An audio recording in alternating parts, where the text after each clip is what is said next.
आइकनहरु ठुलो सानो गर्ने दुईटा वे हो। फर्स्टमा तपाईहरु रिफ्रेश गरिहाल्नुहोला।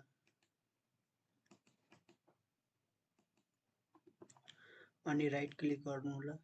राइट क्लिक गरेर भ्यूमा जानुहोला। भ्यूमा गइसकेपछि अनि यहाँ आइकन्सहरु हेर्न सक्नुहुन्छ।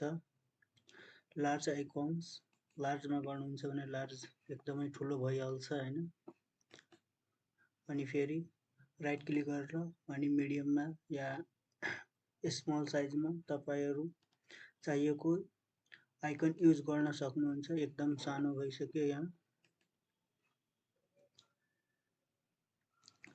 अनि यहाँ म मिडियममा राखे थिए।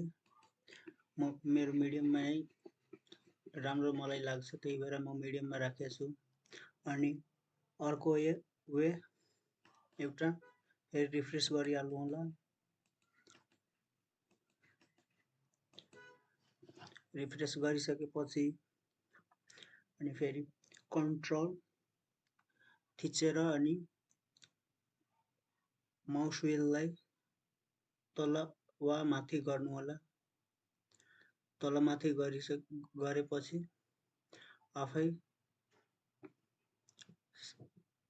आफै आइकनहरुको साइज ठुलो सानो हुन्छ। हेर्न सक्नुहुन्छ।